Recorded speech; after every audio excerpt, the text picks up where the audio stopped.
जब दलित के बेटी के साथ बलात्कार होता है तो सरकार की वेदना संवेदना मर जाती है और इस राज्य के, इस देश के जो अपने आप को शिक्षित और उच्चतम वर्ग कहलाते हैं उनकी भी चेतना से वेदना मर जाती है। तथा कथित उच्च जाति के बेटी के साथ जब होता है, जैसे बंगाल में हुआ, तो पूरे देश में युवा, नौजवान, बुद्धिजीवी लगातार कैंडल मार्च और प्रदर्शन हो रही थी। जब निर्भया कांड हुई तो पूरे देश उसको बेटी घोषित करके लड़ रहा था, पर दलित की बेटी के साथ होता है तो सारे लोगों को लगता है कि ये अच्छा हुआ है, इसलिए वो लोग सब घर में लुक जाते हैं। ये बुद्धिजीवी समाज को आईना दिखा रहा हूँ और यहाँ के सरकार के आईना दिखा रहा हूँ कि जाके कम से कम चुल्लू भर पानी में डूब मरो। यहाँ दलित के पार्टी जो है जाति में बटा हुआ है, वो जब उनके जाति के साथ होगा तब जाएंगे और बलात्कारी को देख के जाएंगे कि अगर बलात्कारी भाजपा के समर्थक है तो भाजपा के दलित नेता नहीं जाएंगे, राजद के दलित नेता जाएंगे, और जब इधर के लोग बलात्कारी होंगे तब भाजपा के दलित नेता आएंगे। दलित के जो पार्टी जीतन राम मांझी हैं वो राजनीतिक बनिहार है भाजपा का, चिराग पासवान राजनीतिक बनिहार है, तो अपने मालिक के खिलाफ थोड़ू आएंगे, वो अपने मालिक के खिलाफ नहीं आएंगे। बलात्कार जिस बच्ची को हुई है उसको जाति देख रहा है, ये रविदास जाति के है, इसलिए कोई नेता वहाँ नहीं जा रहा है। पर समतामूलक संग्राम दल किसी भी समाज के साथ अगर बच्ची के साथ होती है तो हम लड़ते हैं और इसके लिए भी हम लोग लड़ेंगे। दलित, गरीब, गुरबा, वंचित वर्ग हथियार उठा के एमसीसी क्यों बना, संग्राम समिति क्यों बना, पीपुल्स बार क्यों बना?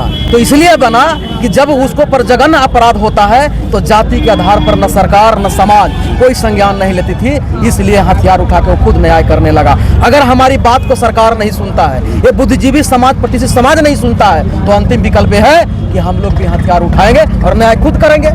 पटना जिला के मसौढ़ी प्रखंड है और मसौढ़ी प्रखंड के या पालीगंज मोड़ पर, जहां पर कर्पूरी मोड़ के नाम से जाना जाता है। अभी हमारे बीच में समतामूलक संग्राम दल के राष्ट्रीय अध्यक्ष मनोज कुमार भारती जी हैं और साथ ही साथ प्रदेश प्रवक्ता आदेश कुमार चतुर्वेदी जी हैं और बहुत सारे इनके कार्यकर्ता संजय भारती जी हैं। ये सारे लोग यहाँ पर आए हैं और आज इनका आक्रोश मार्च निकाला गया था। सर, सबसे पहले तो स्वागत है हमारे चैनल में। आप ये बताइए कि आक्रोश मार्च निकालने की जरूरत क्या पड़ेगी? सबसे पहले बहुत बहुत धन्यवाद, जय भीम।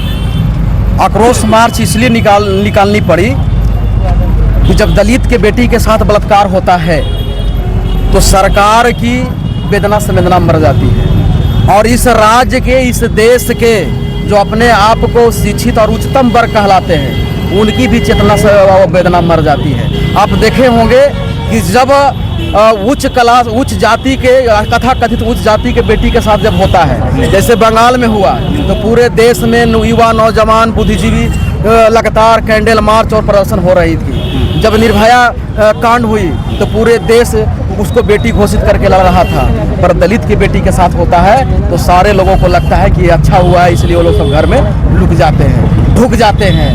हमें इसीलिए आज समतामूलक संग्राम दल यहाँ आक्रोश मार्च निकली है। पहला कि मैं न्याय चाहता हूँ, दूसरा कि ये बुद्धिजीवी समाज को आईना दिखा रहा हूँ और यहाँ के सरकार के आईना दिखा रहा हूँ कि जाके कम से कम चुल्लू भर पानी में डूब मरो कि तुम न्याय प्रिय समाज होने का तगमा अपने आप को पहन के चलते हो और कहते हो कि हम बलात्कार जैसी घटना के खिलाफ है। नहीं, तुम अब तुम्हारी बेटी के साथ होती है तब तुम खिलाफ हो, दलित की बेटी के साथ होती है तब तुम खिलाफ नहीं हो। ये उनके चरित्र को हम लोग दिखा। एक दलित बेटी के साथ बलात्कार हुआ है। बिहार में दलितों की पार्टियों की कमी नहीं है सर, और उसमें अपने आप को बहुत तिस्मार खा जो है नेता भी हैं। आज जब वक्त आया है तो कोई नेता उस धरातल पर नहीं गया है और उस बेटी को न्याय दिलाने के लिए कोई आगे नहीं आया है सिवाय आपके। वैसे नेताओं के लिए क्या कहेंगे? देखिए, यहाँ दलित के पार्टी जो है जाति में बटा हुआ है, वो जब उनके जाति के साथ होगा तब जाएंगे और बलात्कारी को देख के जाएंगे कि अगर बलात्कारी भाजपा के समर्थक है तो भाजपा के दलित नेता नहीं जाएंगे, राजद के दलित नेता जाएंगे, और जब इधर के लोग बलात्कारी होंगे तब भाजपा के दलित नेता आएंगे। तो अभी बलात्कार करने वाला भूमिहार जाति का है और भूमिहार माना जाता है भाजपा का। वहाँ चितरंजन शर्मा या रंजन शर्मा नाम है, उसी का घर है नीमा गांव में जहाँ घटना घटा है, और उसी के गुर्गे लोग भी हैं, पांडव गिरोह कहा जाता है। अब दलित के जो पार्टी जीतन राम मांझी हैं वो राजनीतिक बनिहार है भाजपा का, चिराग पासवान राजनीतिक बनिहार है, तो अपने मालिक के खिलाफ थोड़ू आएंगे, वो अपने मालिक के खिलाफ नहीं आएंगे। लेकिन दुख इस बात का है कि महिला सांसद है वो भी आज तक वहाँ नहीं गई, महिला विधायक है वो मसौढ़ी का क्षेत्र ना है, महिला विधायक है वो भी अभी तक नहीं गई। इसका मतलब है कि बलात्कार जिस बच्ची को हुई है उसको जाति देख रहा है, ये रविदास जाति के है, इसलिए कोई नेता वहाँ नहीं जा रहा है। पर समता मूलक संग्राम दल किसी भी समाज के साथ अगर बच्ची के साथ होती है तो हम लड़ते हैं और इसके लिए भी हम लोग लड़ेंगे और अंतिम सांस तक लड़ेंगे। ये जो घटना घटी है इसमें आप लोगों ने यहाँ पर आक्रोश मार्च निकाला, नीतीश जी का पुतला दहन किया, आपको क्या लगता है कि इतना कर देने से न्याय मिल जाएगा? हम लोग अंतिम विकल्प पे हैं। हमने यहाँ से पूरे बाजार के साथ साथ पूरे मीडिया के सामने, आप लोगों के भी सामने हमने खुलेआम कर दिया है और मैंने सत्य बोला है कि यहाँ ये दलित, गरीब, गुरबा, वंचित वर्ग हथियार उठा के एमसीसी क्यों बना, संग्राम समिति क्यों बना, पीपुल्स बार क्यों बना?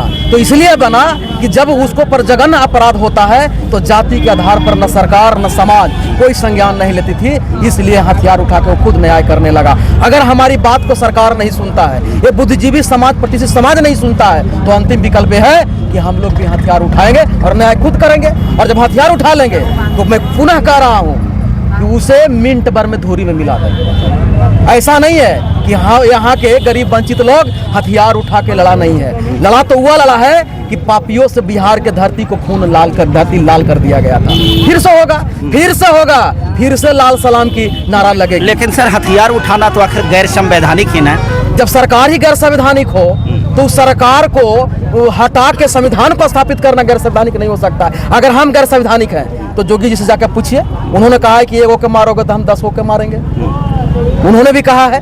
और हर जगह यही लोग कहता है कि अनुयायियों को एकदम मिट्टी में मिला देना चाहिए, तो हम लोग मिला देंगे। ये जो प्रशासन को बंदूक दिया गया है अनुयायी को ही मिट्टी में मिलाने के लिए, अगर ये इनकाउंटर भी कर दे यहाँ के पुलिस बलात्कारी को तो इनाम मिलेगा, पुलिस को सजा नहीं मिलेगी। तो फिर हम भी इनकाउंटर कर देंगे, हम लोग कर देंगे इनकाउंटर, अगर इन लोग नहीं करेगा तब। इसका मतलब पुलिस, अभी हम लोगों ने देखा है आंध्र प्रदेश में एक घटना घटी थी बलात्कार की, 4 बलात्कारियों को इनकाउंटर किया गया। अभी और कई जगह के उदाहरण है कि बलात्कारियों को इनकाउंटर किया गया है। लेकिन जब दलित के बेटी के साथ होता है तो उस बलात्कारी को इनकाउंटर क्यों नहीं किया जाता है? इसका मतलब इनकाउंटर करना संवैधानिक अधिकार है यहाँ के प्रशासन का, पर वो नहीं करता है। क्यों नहीं करता है? क्योंकि दलित की बेटी के हुई है, इसलिए दलित की बेटी पर लगातार जो है बढ़ते जा रहा है। एक बार इनकाउंटर हो जाएगा ना तो ये बलात्कार ठप हो जाएगी, रुक जाएगा। लेकिन प्रशासन जानबूझ के, यहाँ के शासन प्रशासन जानबूझ के ये छूट दिए हुए हैं इन बलात्कारियों को, तो हम अब छूटा सांस घूरने नहीं देंगे। एक आखिरी सवाल सर ये है कि देखा जा रहा है कि बिहार के जो दलित वर्ग के लोग हैं, मैं कास्ट की बात नहीं कर रहा हूँ, दलित वर्ग के लोगों के साथ इतना शोषण जुल्म अत्याचार हो रहा है, फिर भी भिन्न भिन्न पार्टियों में बटे हुए हैं और वो यूनाइट नहीं हो रहे, जिसकी वजह से बिहार में वो सत्ता में नहीं है, सरकार में नहीं है। क्या आपको लगता है कि बिना सरकार में आए हुए उनको न्याय मिल पाएगा? देखिए, हम लोगों ने साफ कहा कि अगर आप सरकार में रहते तो बंदूक उठाने की जरूरत नहीं है। अभी प्रशासन जाके उसको घर को, जैसे जोगी वहाँ बुलडोजर से गिरा रहा है, तो हम यहाँ डायनामाइट से गिरा देते जब सरकार होती तब। तो सरकार अगर रहेगा तो आपको हथियार उठाने की जरूरत नहीं है। सरकार अगर आपको रहेगा तो ये जुल्मी के खिलाफ आपको लड़ने की जरूरत नहीं है। वो सरकार चाहेगी तो मिनटों में जुल्मी को और जुल्म को दोनों को समाप्त कर सकता है। हम सरकार बनाने के लिए लड़ रहे हैं। अभी आपने जो सवाल किया कि यहाँ के दलित पार्टियाँ एक नहीं है, इसलिए नहीं है कि उन लोग जो है ना, उन लोग की राजनीति है एमपी विधायक बनना, चमचागिरी करना। शासक बनने की लड़ाई नहीं है। समता मूलक संग्राम दल अब शासक बनने की लड़ाई लड़ रही है। अब यहाँ दलित समाज एक होगा। जब शासक बनने की लड़ाई हम लोग लड़ेंगे और शासक बनेंगे, और जब शासक बनेंगे तो बलात्कारियों का नेस्तनाबूद करेंगे, उनके घर को ध्वस्त करेंगे, उनके सीने पर गोली चलाएंगे। सरकार बनेंगे तब। अगर सरकार नहीं बने और हमारी बेटी बहू पर अगर इस तरह के नहीं रुकेगी बलात्कार और बलात्कारियों को अगर सजा नहीं मिला तो फिर हथियार उठाएंगे, टंके के चोट पर उठाएंगे। हथियार उठाएंगे, एकदम उठाएंगे। आखिरी विकल्प, एकदम आखिरी विकल्प। हमारी इज्जत नहीं बचेगी। हमारी बेटी बहू को खुलेआम इज्जत लूट के लोग को घूमते रहेगा और प्रशासन उसको संरक्षण देते रहेगा, दामाद बनाएगा उसको सरकार, तो हम क्या करेंगे? हम अपने इज्जत को कुचलने नहीं ना देंगे।